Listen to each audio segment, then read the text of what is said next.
An old generator had been connected to the power cable.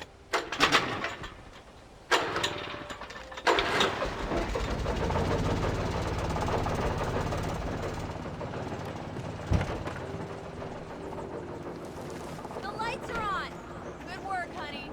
I'll freshen up a bit and start settling in. Okay, I'll look around a bit. The island Sure had thing. once been the site Have for a fun. love story. Maybe it would be that again. It was a beautiful place. I told myself I could rest here, sleep here, and forget about my work.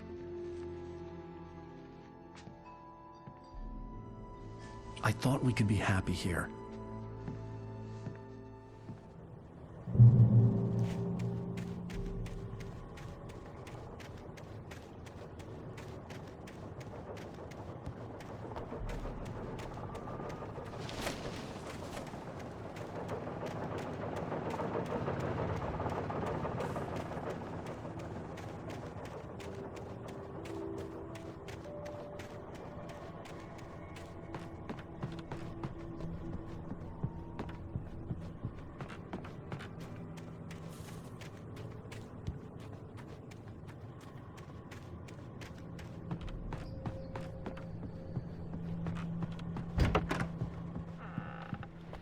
Alice? Honey? A shoebox filled with books by Thomas Zane sat on the shelf. I'd never heard of him before.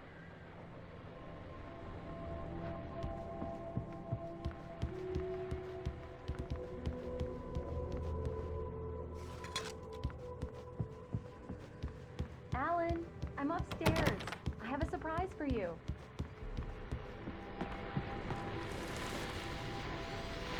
The Deerfest guests have already started to arrive. Just ran into one on the ferry. Famous artist, no less, but we'll see if we can rope him into an interview later on. Now, let's go to the phones. Caller, you're on KBF-FM. Hi, Pat. It's Rose. Why, hello, Rose. What's on your mind? I know who that famous artist was. It was Alan Wake, wasn't it? He's my favorite writer. Well, Rose, I just saw him at the diner. Oh, I am so excited he's here. I'm sure he's glad to be here, too. Well, folks, I guess the secret's out. This is Pat Maine on KBF-FM. And now, some music. Great. So much for keeping a low profile.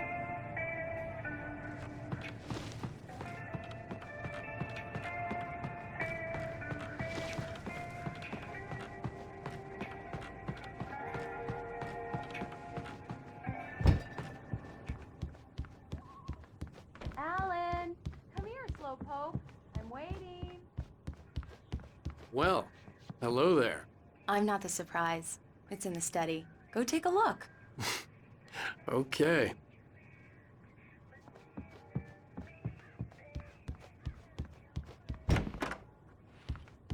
Surprise!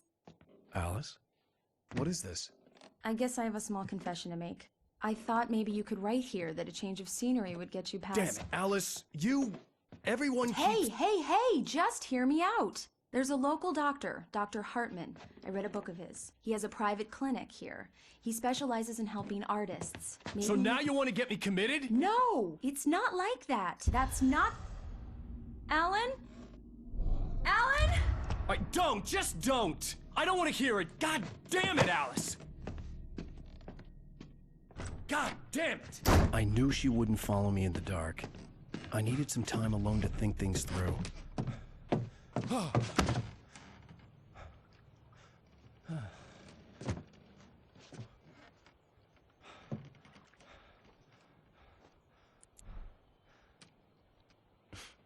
Damn it.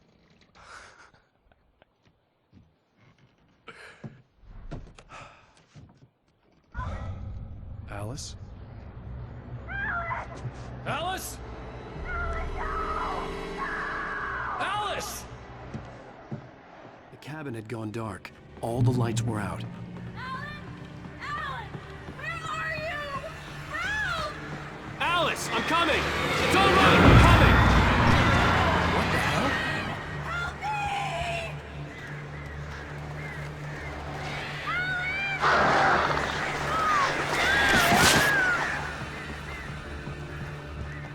Stay away from me!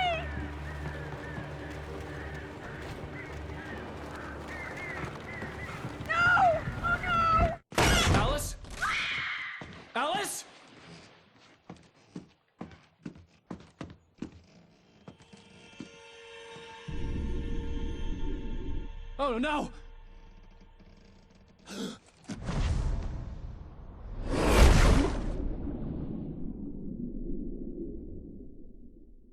Keep going, Alan. Wake up. Alice?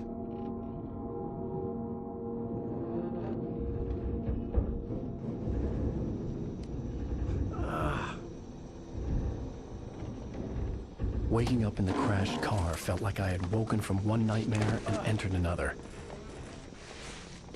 I couldn't remember how I got there.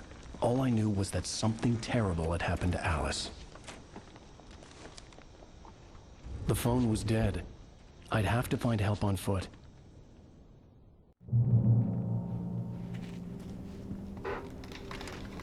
Among Alice's things was a book, The Creator's Dilemma, by a Dr. Emil Hartman.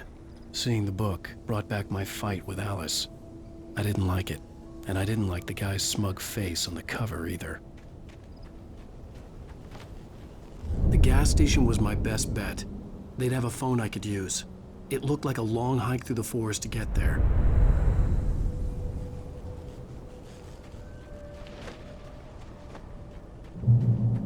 Damn.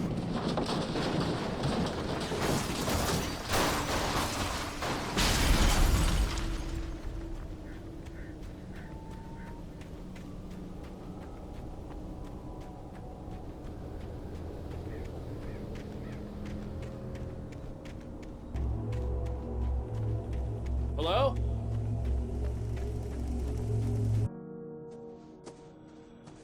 Hello? Is someone there?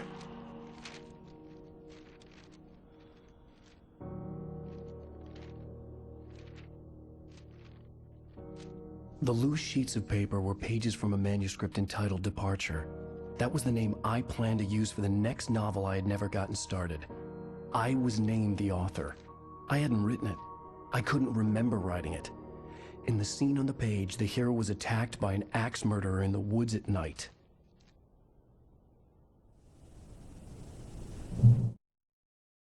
Departure by Alan Wake.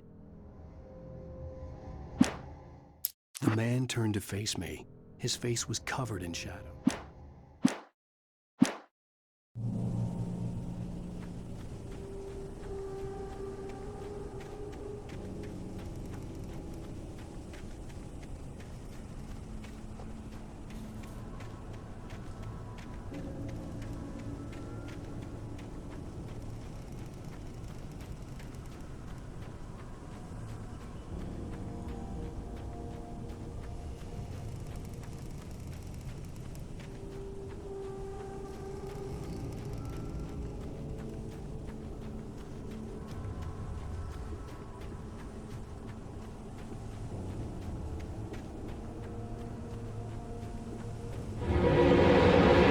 Anybody there?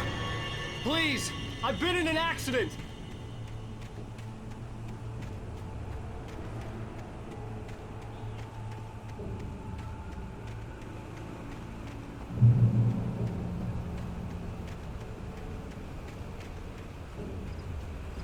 The lights up ahead were a good sign.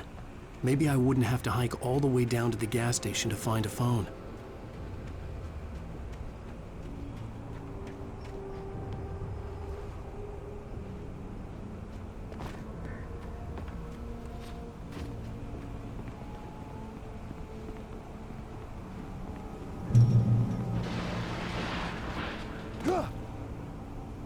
Anybody there? Please! I've been in an accident! Hey! Hey, you! Phil! There's been an accident! I need help! Listen, Deposit. I need to... Premium cabins for rent in Oh, hell. Carl Stuckey. Pleased to meet you. Non-refundable reservation deposit required. Fair and square. Fair and square.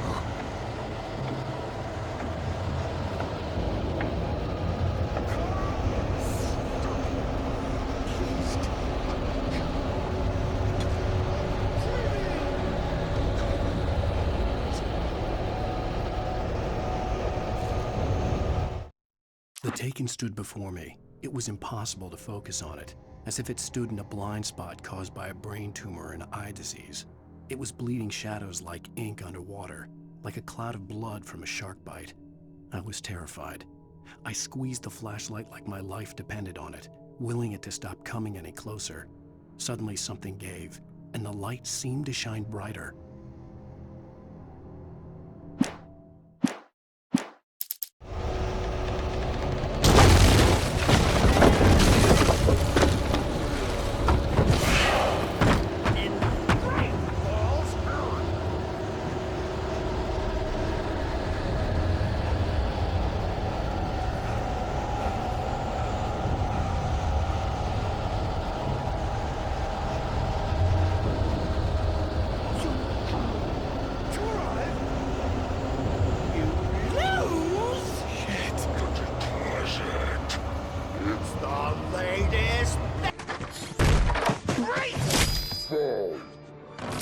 I had to figure a way out of this. Any second now, and Stucky would be knocking on the door with his axe like Nicholson in The Shining.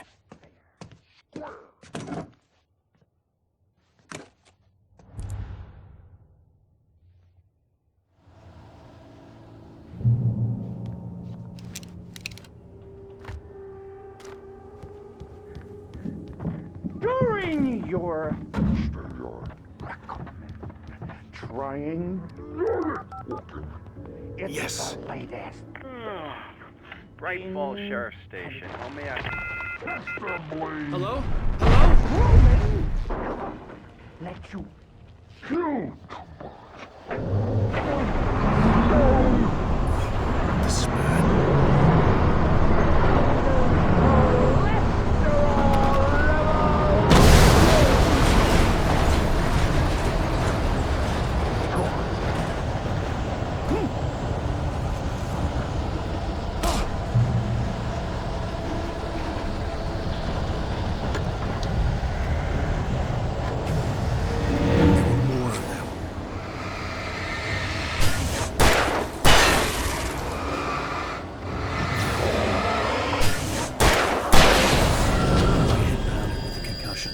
I'd never fired a gun outside a shooting range, and now I just killed someone. Or something. There were no bodies. They just disappeared. If I was dreaming, it felt real enough to make me sick.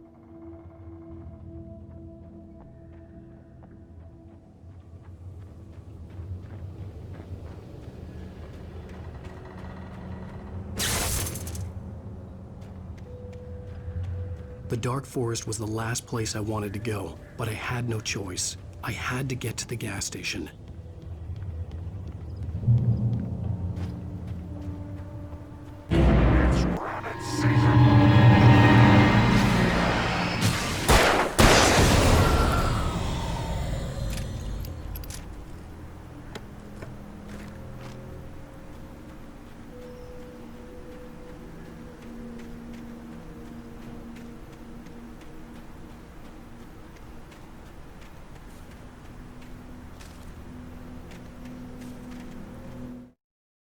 Rose knew she had been gushing, but right now, she didn't care. As far as she was concerned, her brief meeting with Alan Wake was literally the high point of her life. She watched as he got in the car with his wife. She was pretty, confident, at ease with Wake. Not like Rose. They were perfect for each other. She'd have given anything to be called their friend.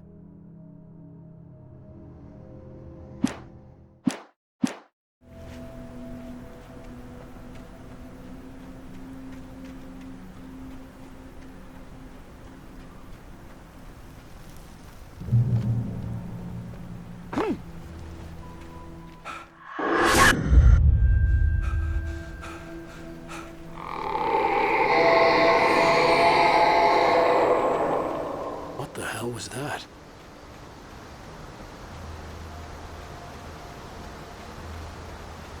When I saw the river below, something uncoiled itself inside my head. I realized that I'd have to find a way across. I didn't even want to look at the water.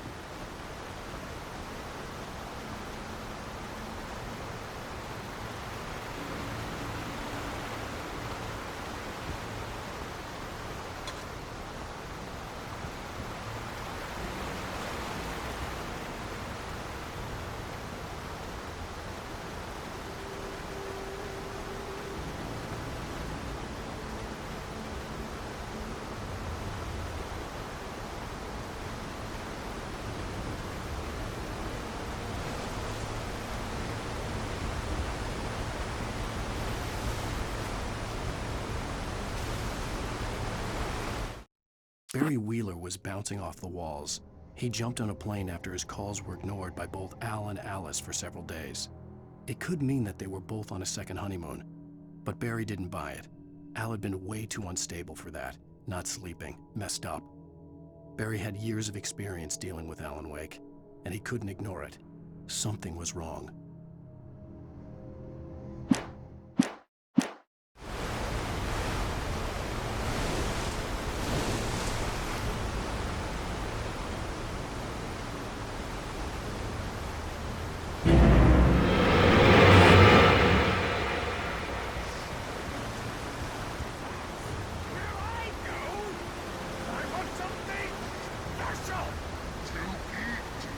Stucky was still out there, in the dark, stalking me.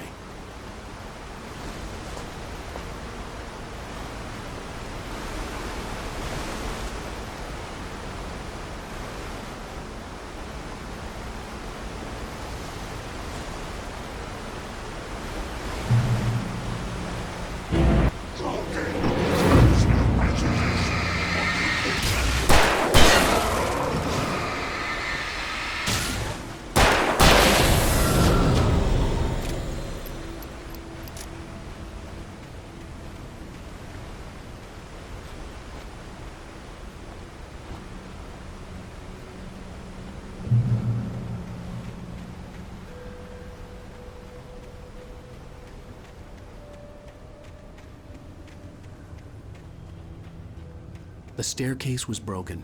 I had to make my way up some other way.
I heard them before I saw them, swooping down from the sky and screeching as they came.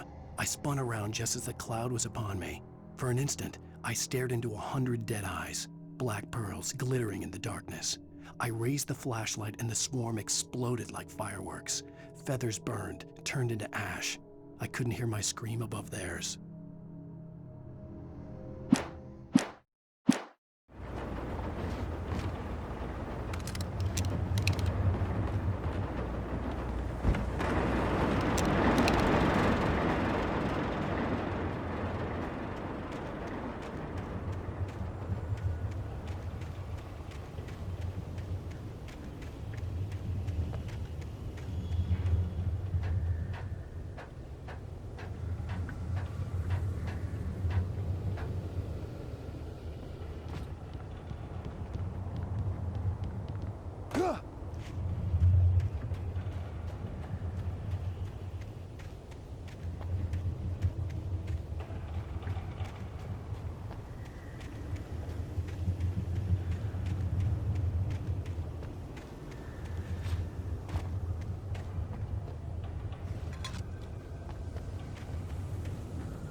was just outside for a breath of fresh air, and what a night.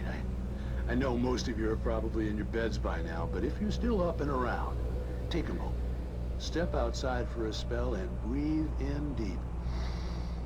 The weather is absolutely still. The sky is crystal clear. It's like the forest is quietly breathing along with you. As you listeners know, I'm a night owl, and it's on nights like this I wish I wasn't cooped up in the studio. Makes an old man like me wish I could just roam wild. But here I am, and it would keep you company all night long if I weren't. It looks like I'm not the only one staying up late. Caller, you're on the air. Hey, Pat, it's Maurice Horton. Hello, Maurice. What are you up to? Well, I was just taking Toby on his walkies. Oh, isn't it beautiful out there? Sure, but Pat, the reason I called is that Toby heard something rustling in the undergrowth and took off after it, and I couldn't find it. Probably a rabbit. Sure. Toby loves rabbits. Well, sure. Anyway, I figured that, if anyone runs into Toby, they could grab him. My number's on his collar. And Toby's a friendly dog? Toby loves people. Usually he comes back, but we were pretty far from home, and it sounds like he went pretty wild there. Great dog, but too tough for his own good. Well, Maurice, it's out there now. Hope Toby comes home soon. Yeah, thanks. You have a good night now.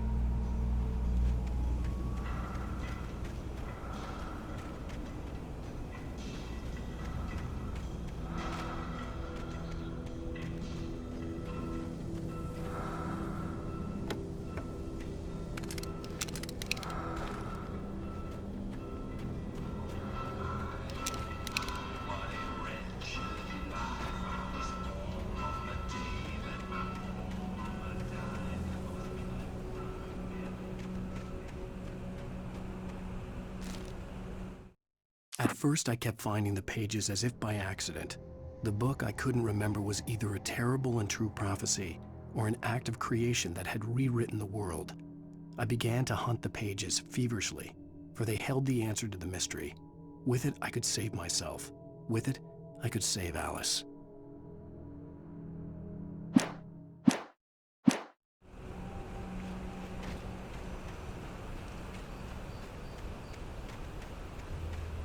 The gas station was closer now, its light welcoming in the darkness. Who makes the best dogs in the state? Barry Burster is the best with no cuts. Monster Dog is second best. The famous dog is...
I stepped into the gas station's garage. It was dark and quiet.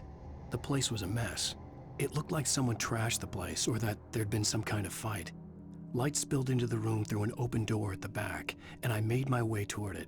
Without any warning, I was blinded by a bright light. An old portable TV on the shelf had come alive by itself. Impossibly, I could see myself on the screen, talking like a madman.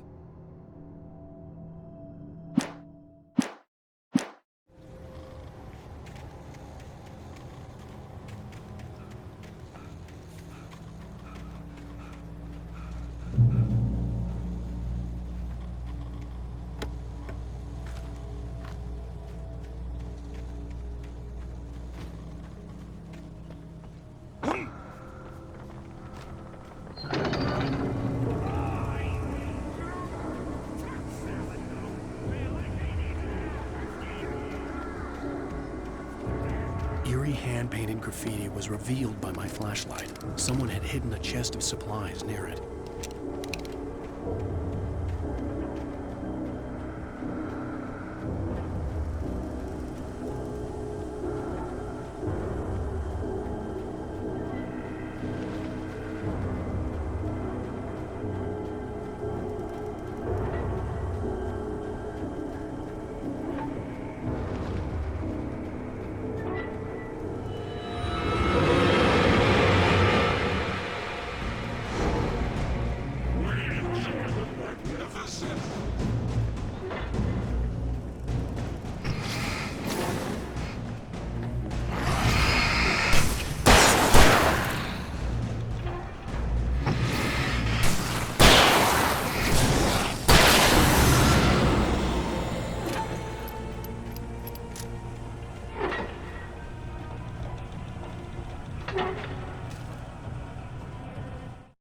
The cabin on Cauldron Lake? She asked. The sheriff looked at me suspiciously. The early morning light flooded through the office windows. I would probably never have gotten out of the woods alive without her help, but I couldn't tell her the truth of what I'd faced the previous night. She'd think I was lying or crazy. She'd lock me up, and she wouldn't help me find Alice.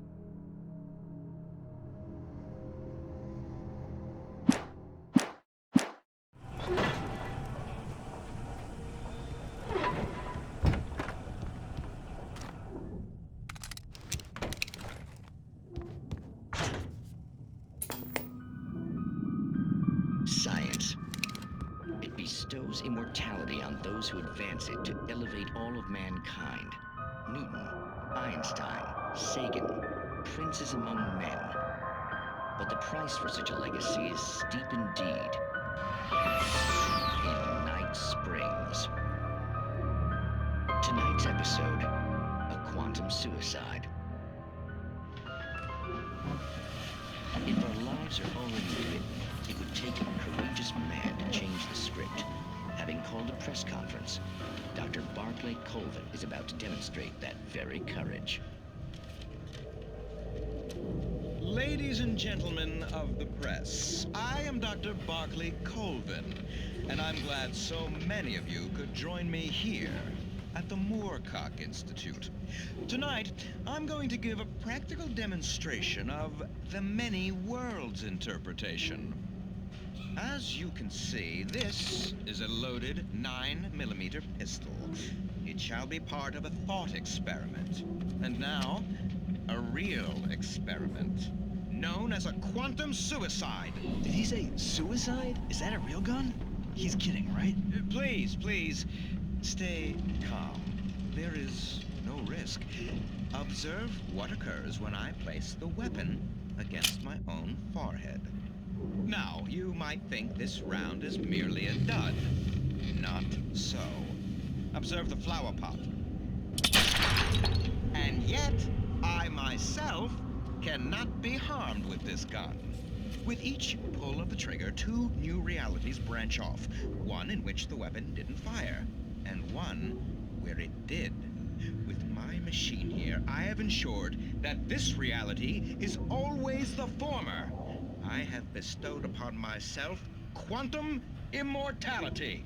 Under no circumstances can this gun kill me. So wait. What you're saying is that every time you pull the trigger, in another reality, you die? Yes, of course, but that's completely trivial. There's an infinite number of things that could happen at any moment, and they always do happen somewhere. The point is, this one thing did not happen here. You're insane, Colvin. Insane? Insane? Hey, was this thing supposed to be plugged in? I stumbled on it. You fools! Gaze upon quantum immortality.